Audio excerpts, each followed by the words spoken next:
Lebih dari 600 juta orang di Cina ngefans sama bola basket dan NBA. Bahkan jumlah itu hampir 2 kali lipat lebih banyak dibandingkan total penduduk Amerika Serikat. Tapi anehnya, Cina sering anjlok di kompetisi basket internasional. Dan jumlah pemain mereka yang masuk ke NBA cuma bisa dihitung jari. Dan gak cuma punya ratusan juta dari populasi mereka yang suka olahraga ini, tapi sebenarnya Cina sudah memiliki segalanya untuk menjadi negara basket terhebat di dunia.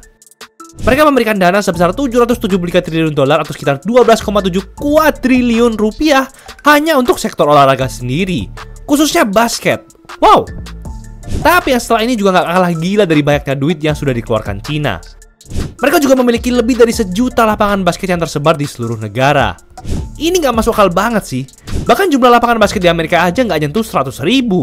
Di Cina malah 10 kali lebih banyak. Nggak cuma di perkotaan, di desa-desa pun juga sudah banyak lapangan basket, guys. Bahkan yang di dalam gua juga ada. Basket seolah-olah sudah sangat mendarah daging di negara ini.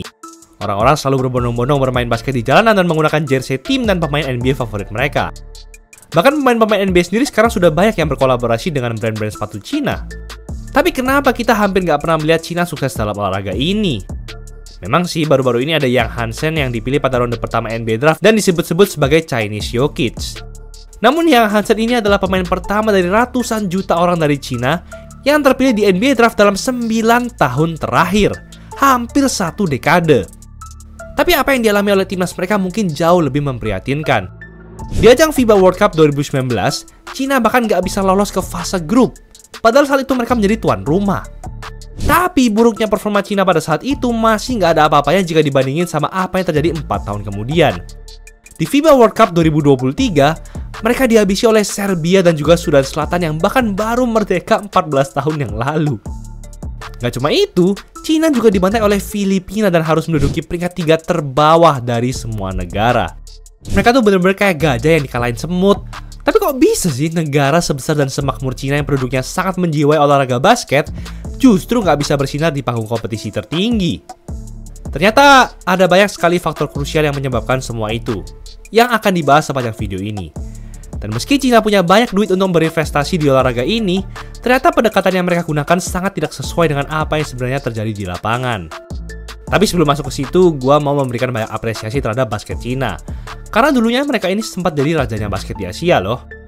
Dalam kurun waktu 1975 sampai 2005, Cina berhasil meraih 14 dari 16 medali emas di FIBA Asia Cup. Kemudian mereka berhasil mengembangkan dan memaksimalkan talenta emas dalam Yao Ming, yang menjadi pemain Cina pertama yang dipilih di urutan pick pertama di NBA Draft dan terpilih sebagai All-Star sepanjang karirnya di NBA. Nggak pernah nggak masuk All-Star, guys. Gila nggak?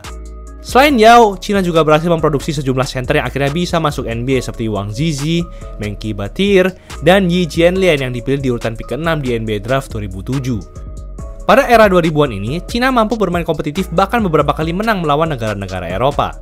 Tapi di saat karir Yao berakhir, kesuksesan Cina dalam olahraga ini juga seolah-olah menghilang begitu saja.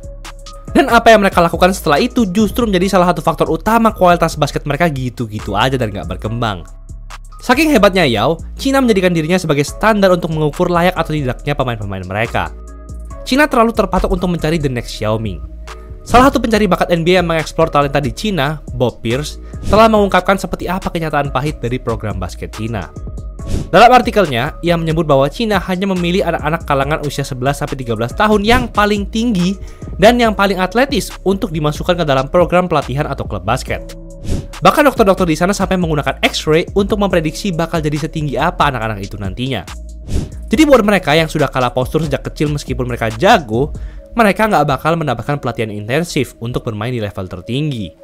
Ini mungkin juga menjadi alasan kenapa sejauh ini pemain-pemain Cina yang ada di NBA hampir semuanya adalah center.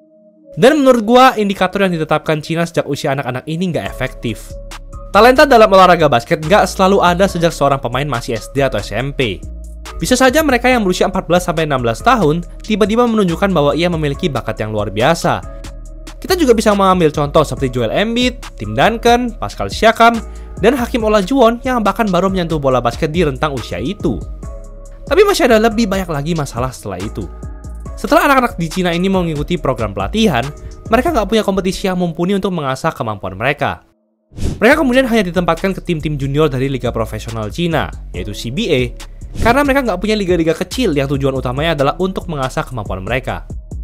Tapi masalahnya, CBA itu sendiri juga nggak optimal buat mendukung potensi pemain-pemain Cina. Tim-tim di sana sering mendatangkan pemain asing yang dominan, sehingga akhirnya mereka hanya bergantung terhadap kehebatan para pemain asing. Sebagai akibatnya, para pemain lokal tidak mendapatkan menit bermain yang cukup. Apalagi untuk mereka yang masih muda yang baru dipromosikan ke skuad senior. Namun itu masih belum sepenuhnya menggambarkan betapa bobroknya CBA untuk perkembangan pemain lokal. Gak cuma kesempatan yang minim, masih ada berbagai game yang sengaja disetting oleh beberapa tim. Bahkan itu terjadi di playoff. Gila banget kan?